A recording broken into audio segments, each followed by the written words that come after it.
I am 88. I've lived in South Dallas all of my life.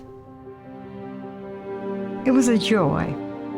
Kids running and playing in the street, and playing soccer and jacks and drawing hopscotch on the sidewalk. Over time, it changed, time changed. Of course, our schools were segregated. After the civil rights, drugs came in. The explosion of crack epidemic.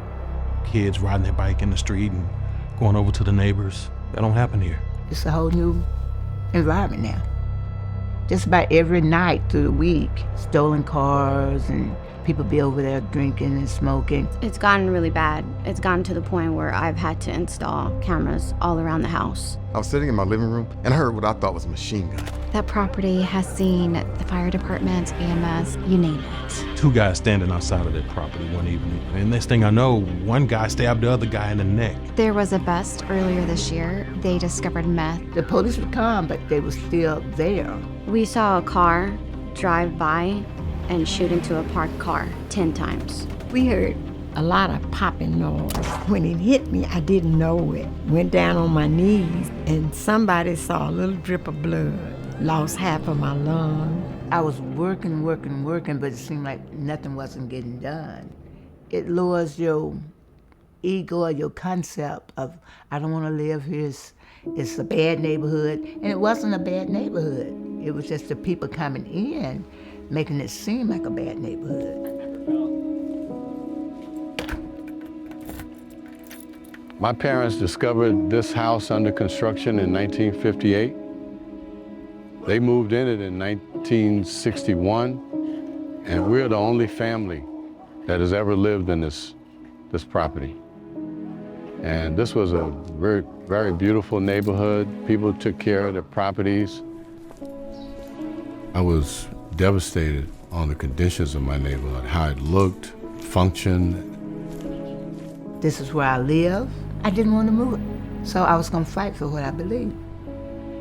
We might pretty much know something's a drug house, but if we can't get probable cause, if we can't make a buy from the drug dealers, we can't serve or execute a search warrant.